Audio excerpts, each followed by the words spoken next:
ETF index mutual funds నేర్చుకుని stock మార్కెట్లో రాణించాలనుకుంటున్నారా? వెంటనే ఈ నెంబర్కి కాల్ చేయండి. నమస్తే, welcome back to Suman TV. ప్రస్తుతం మనతో పాటు ఉన్నారు centre for human security studies founder and executive director Kanneganti Ramesh Babu garu. నమస్తే సార్. నమస్తే. అంటే సార్, ఒక విషయం చెప్పండి కన్నెగంటి గారు. ఇప్పుడు జాబ్స్ కోసమే అమెరికా వెళ్ళే వాళ్ళు చాలా మంది ఉంటారు కదా. అంటే ఏఐ వల్లే కొన్ని జాబులు పోతున్నాయి అనేసి మనం వింటూనే ఉన్నాం కదా. అంటే వెళ్ళే వాళ్ళ పరిస్థితి ఎలా ఉంటుందంటారు? అంటే భయపడాల్సిన అవసరం లేదంటారా ఇప్పుడున్నటువంటి పరిస్థితుల్లో? భయపడాల్సిన పని అవసరం లేదండి. కాకపోతే నా హంబుల్ అప్పీల్ మన ప్రేక్షకులకు చెప్పేది ఏంటంటే, ఆర్టిఫిషియల్ ఇంటెలిజెన్స్ అంటే అది ఒక బ్రహ్మ పదార్థం కాదు, మీరు భయపడాల్సిన అవసరం లేదు. ఆర్టిఫిషియల్ ఇంటెలిజెన్స్ కానీ, మెషిన్ లెర్నింగ్ కానీ, టెక్నాలజీస్ని, నేను ఒక పొలిటికల్ సైన్స్ స్టూడెంట్ని. నేను ఆర్టిఫిషియల్ ఇంటెలిజెన్స్ మీద స్టాన్ఫోర్డ్ యూనివర్సిటీకి వెళ్ళి హ్యూమన్ సెంటర్డ్ ఆర్టిఫిషియల్ ఇంటెలిజెన్స్లో చదువుకొని వచ్చాను. అంటే AI ethics, AI legal issue, AI political, AI security, AI sociological aspects are as important as AI technical aspects. So AI for social good అనేది చాలా important. Human centric artificial intelligence చాలా important. ఇది man అయితే ఇది machine. ఈ రెండింటికి మధ్య జరుగుతున్న యుద్ధంలో మెషిన్ ఆల్వేస్ మ్యాన్ చెప్పినట్టు ఉంటే బాగుంటుంది. మెషిన్ చెప్పినట్టు మ్యాన్ వినాల్సి వచ్చింది అనుకోండి, మనిషి మెషిన్ చెప్పినట్టు, ఈ మెషిన్కి ఎమోషన్ ఉండదు, ఈ మెషిన్కి పెయిన్ తెలియదు, ఈ మెషిన్కి ఆకలి తెలియదు, ఈ మెషిన్కి నిద్ర తెలియదు, ఈ మెషిన్కి మానవ సృజనాత్మక శక్తి, క్రియేటివిటీ ఉండదు. మిషన్ ఏం చేస్తుంది? మానవుడిచ్చే డేటానే ప్రాసెస్ చేసి ప్రిడిక్టివ్ ఇంటెలిజెన్స్ తీసుకొస్తుంది. ప్రిడిక్టివ్ ఇన్ఫర్మేషన్ కానీ, artificial intelligence is nothing but it is a branch of computer science and it deals with the algorithms, data that you feed into the system. Yes. So yadbhavam tadbhavati, as you sow so you reap. Artificial intelligence ప్రోగ్రాంలోకి మీరు ఏదైతే data feed చేశారో, మీరు చేసిన quality data అయితే quality output వచ్చింది. మీరు కనుక biased data, insensible data, factually incorrect data feed చేశారనుకోండి, అటువంటి డెసిషన్స్ బయటకు వస్తాయి ఆర్టిఫిషియల్ ఇంటెలిజెన్స్లో నుంచి. సో కాబట్టి it is man versus machine. ఇది ఒక ఆస్పెక్ట్. ఇంకొక aspect madam, regulation versus innovation. Artificial ఇంటెలిజెన్స్లో ఎంతవరకు మనం ఆర్టిఫిషియల్ ఇంటెలిజెన్స్ను రెగ్యులేట్ చేయాలి? మీరు అన్నారు జాబులు పోతున్నవి, పోతావా అన్నారు మీరు. Is there any challenge of losing jobs because of AI? There are only two kinds of people in the days to come. People who know AI, people who do not know AI. So why don't you be in this group knowing AI? Yes. AI అంటే భయపడొద్దని చెప్తున్నాను మీకు. బ్రహ్మ పదార్థం కాదని చెప్తున్నా. Simple, AI is nothing but అది కూడా చెప్పాను వివరంగా. కాబట్టి దయచేసి మీ సమక్షంలో నవీన గారు, artificial intelligence is here to stay. Future అంతా AI, data driven foreign policy, data driven governance, data driven business, data driven matrimony, data driven school admissions, data driven transport, data driven food security, data driven water security, data driven health security. Data, DATA, is the new oil, right?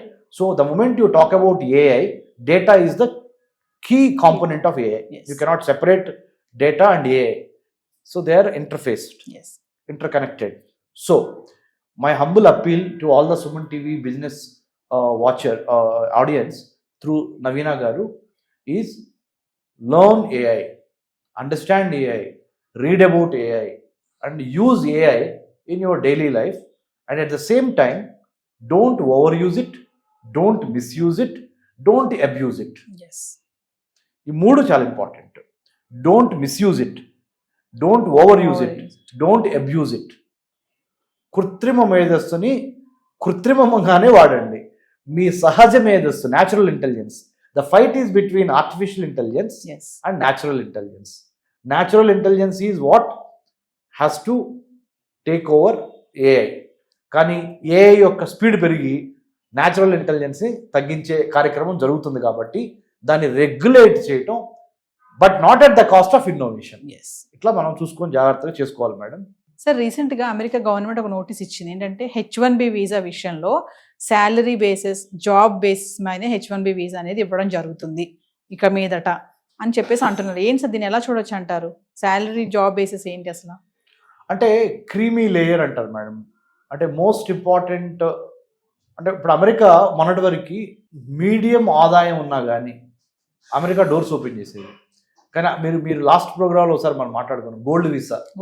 Yes. డబ్బులు ఉన్న వాళ్ళు మాత్రమే మా దేశం రండి, మా దేశం వచ్చి డబ్బులు సంపాదించుకొని వెళ్దామనే ఆలోచనలు ఏదైతే ఉన్నాయో ఇది middle class, lower middle class వాళ్ళకి థ్యాంక్ యూ, రావద్దు మా దేశం. డబ్బులు పెట్టగలిగిన వాళ్ళు మాత్రమే రండి. If you have money please come, will give you gold visa, you come and invest అని చెప్తా వచ్చింది కదా. అలానే ఇప్పుడు ట్రంప్ ఏమని చేస్తున్నారు, క్లీన్ రికార్డ్ ఉండాలి, అమెరికాకి వ్యతిరేకంగా పనిచేయకూడదు, ఆర్థికంగా వెనకబడిన వాళ్ళు మాకొద్దు, జాబుల పరంగా కూడా మాకు మీరు ఎవరైతే జాబ్ సీకర్స్ ఉన్నారో అమెరికా వస్తున్నారు, అమెరికా వచ్చిన తర్వాత అమెరికా ఆదాయం పెరిగే విధంగా ఉన్న వాళ్ళు మాత్రమే అమెరికా రండి. వచ్చి సంపాదించుకొని విదేశాల్లో ఇల్లు కడదాము, స్థలాలు కొందాం, పొలాలు కొందాం, ఈ బ్యాచ్ మాకు వద్దు. ఫస్ట్ మాకు ఇక్కడ సంపద సృష్టికి ఫస్ట్ మా వాళ్ళ మేమే డెవలప్ చేసుకుందాం అనే ఆలోచనలో మేము ఉన్నాం. మన ఎట్లయితే ప్రధానమంత్రి మోడీ గారు make in India, stand up India, digital India ఇవన్నీ మనం అంటున్నాము, ఇది Atmanirbhar Bharat, self reliant India అని. అట్లానే ట్రంప్ అక్కడ let's make great America again, MAGA make America great again, let's reclaim the last glory of United States of America, at least in my tenure in 2025.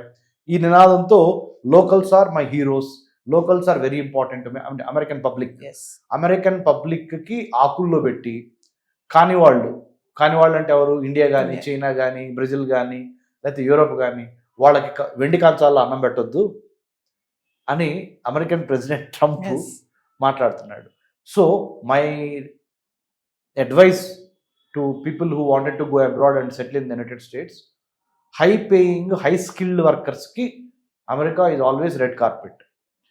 Medium and lower medium వాళ్ళు better you look for your job opportunities elsewhere in the globe. ఇటు west Asian కంట్రీస్లోనో, లేకపోతే Latin అమెరికాలోనో, లేకపోతే ఇంకా ASEAN కంట్రీస్లోనో చూసుకోవటం better. అంటే sir America వెళ్ళాలంటే ఇంకా ముందు స్కిల్ అండ్ స్మార్ట్ ఉండాలంటున్నారా? 100% skilled, smart, rich. Skilled, smart, rich ఈ మూడే కావాలంటున్నాడు ఆయన.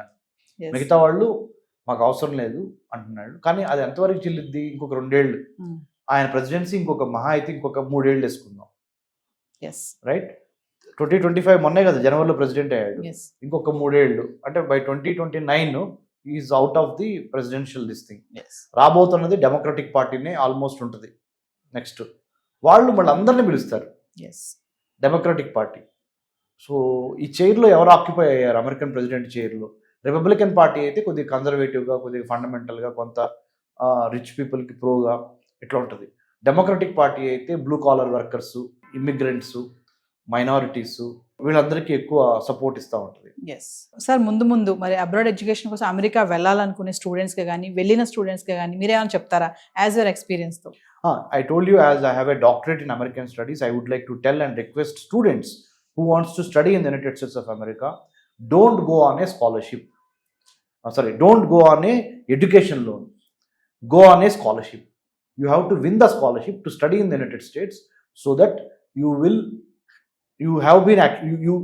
really help your parents.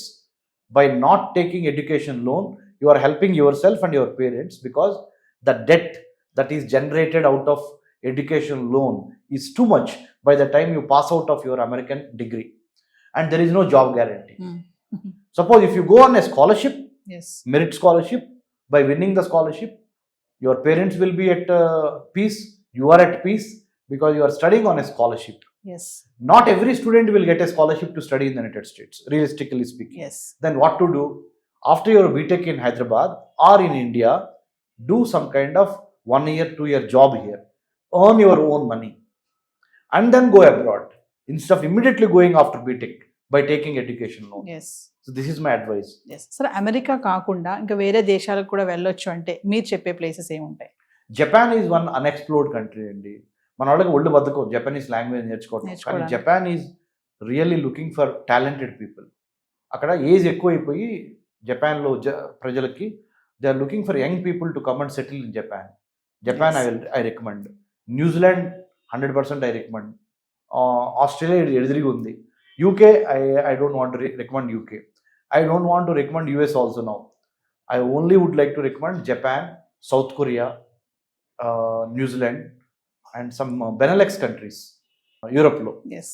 Switzerland కానీ, నెదర్లాండ్స్ కానీ, స్వీడన్ కానీ, ఇట్లా కొన్ని Nordic and Benelux countries, Luxembourg కానీ, yes. These are the places where, Germany కానీ, France also is okay, so Italy. So these are the places where I recommend.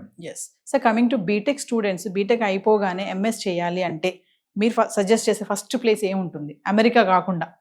America కాకుండా suggest చేసే place అంటే ఇందాక చెప్పాను, జపాన్, న్యూజిలాండ్, ఫ్రాన్స్.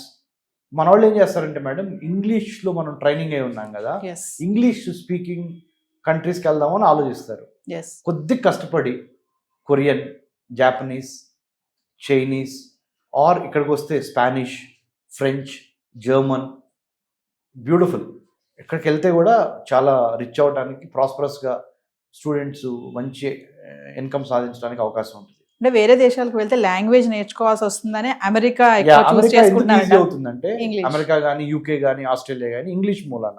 Yes. కానీ ఇక్కడ already saturation point వచ్చేసింది. Yes. If you wanted to have things which you never had, you got to do things which you have never done అంటారు. Yes. లేనిది కావాలంటే చేయని పని ఎప్పుడు చేయని పని చేయాలి. Yes. ఆ సాహసం చేయాలి, ఆ శ్రద్ధ పెట్టాలి, ఆ ఒళ్ళు అంచాలి. అప్పుడు తల్లిదండ్రుల మీద భారం తగ్గి మెరిట్ స్కాలర్షిప్ కొట్టి చదువుకోండి అబ్రాడ్. Yes. లేదా ఇండియాలో ఒక 2 years వర్క్ ఎక్స్పీరియన్స్ గెయిన్ చేయండి. Yes. అప్పుడు ఎంఎస్కి బయటికి వెళ్ళండి. సరే, F1 వీసాతో అమెరికా వెళ్ళినటువంటి స్టూడెంట్ చదువుకొని అక్కడ జాబ్ చేసే ఛాన్సెస్ ఇప్పట్లో ఉన్నాయంటారా, లేకపోతే స్టడీ కంప్లీట్ చేసుకొని బ్యాక్ వచ్చేయాలంటారా? ప్రస్తుతం ట్రంప్ యొక్క కాలంలో అయితే మీరు వచ్చిన రాపై ఆయనే పంపిస్తాడు. సో ట్రంప్ వెళ్ళిపోయిన తర్వాత సీన్ మారచ్చు. F1 స్టూడెంట్గా వెళ్ళి H1Bకి ట్రాన్సిషన్ ఉంటుంది. అది ఇప్పుడు ప్రస్తుతం కష్టం. 25-29 మధ్య success rate F1 student visa నుంచి H1Bకి కష్టము. 29 తర్వాత మళ్ళీ బాగుంటుంది. ఎస్. సో ఫైనల్గా ప్రజెంట్ ఉన్న సిచ్యువేషన్ బట్టి ఏం చెప్పాలనుకుంటున్నారు? అక్కడ జాబ్ చేయడానికి వెళ్ళిన వాళ్ళే కానీ, స్టూడెంట్స్కే కానీ, సెటిల్ అవ్వాలనుకునే వాళ్ళకే కానీ? వెళ్ళిన పని చూడండి. అమెరికాలో వేరే పనులు చూస్తే, అమెరికాలో ఫెడరల్ బ్యూరో ఆఫ్ ఇన్వెస్టిగేషన్ కానీ, అమెరికాలో ఉన్న మిగతా లా ఎన్ఫోర్స్మెంట్ ఏజెన్సీస్ కానీ మీ సోషల్ మీడియాని బాగా గమనిస్తున్నాయి, మిమ్మల్ని ట్రాక్లో పెడుతున్నాయి. President Trump, JD Vance, American vice president, they are not happy with one thing, that is students ఎవరైతే వచ్చారో ఆ పని చూడకుండా వేరే పనులు, పార్ట్ టైం జాబ్లని, అదని ఇదని ఇలా చేసి, ప్లస్ పాలిటిక్స్లో పాల్గొనటం, అమెరికా గవర్నమెంట్కి వ్యతిరేకంగా మాట్లాడటం, పోస్టులు పెడతాం సోషల్ మీడియాలో, ఇవన్నీ గమనిస్తున్నారు వాళ్ళు. సో దయచేసి వెళ్ళిన పని చూడండి. నెంబర్ 1 అంటే focus on why you have gone, you finish that and try to come back. Or next number 2, follow the law of the land. అమెరికాలో very important, law of the ల్యాండ్ని ఫాలో అవ్వండి. అంటే ఎటువంటి అఫీషియల్గా మీరు సంతకాలు పెట్టేళ్ళారో మీ ప్రాపర్ వీసా కానీ, మీ proper passport సంబంధించి కానీ, పేపర్ వర్క్ చాలా బాగుండాలి. నెంబర్ 2. నెంబర్ 3 అన్నిటికీ ముఖ్యంగా ఏంటంటే artificial intelligence, other emerging technologies మీద మీరు ఇప్పుడు అమెరికా వెళితే ఎక్కువ ఛాన్సెస్ ఉన్నాయి. మిగతావన్నీ వెనకబడిపోయినాయి. Yes. Thank you sir. Thank you అండి. జై హింద్. డాక్టర్ రమేష్ కన్నగంటి.